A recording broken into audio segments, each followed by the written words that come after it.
আজি বনাব ওলাইছো পুৰা কৰদৈৰ পিটিকা যেহেতু চৌকা নাই এনেকে গেছতে কৰদৈটো চাৰিওফালে ধুনিয়াকে পুৰি ললো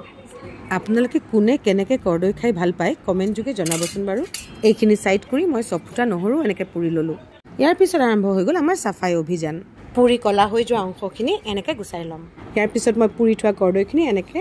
খুন্নাত দি লৈছো আপোনালোকে পটাগুটিটো পিচিব পাৰে আৰু নহলে বা মিক্সিটো কৰিব পাৰে কিন্তু মিক্সিত আসলে এইবিলাক বস্তু ভাল নালাগে এনেকে খুন্দনা বা পটাগুটি ইউজ কৰিব এতিয়া নহৰু দিলো আৰু এতিয়া ভুট জলকীয়া আৰু অকমান ধনিয়া দি পিচি এতিয়া এইখিনি মিক্সচাৰখিনি কৰদৈত দি দিছো আৰু তাৰ পিছত জুখমতে নিমখ আৰু নিমখ দিয়াৰ পিছত অকমান আপোনালোকে মিঠাতেল দি দিব এইয়া মিঠাতেল দিলো তাৰ পিছত মিশ্ৰণখিনি এনেকে মই ধুনিয়াকে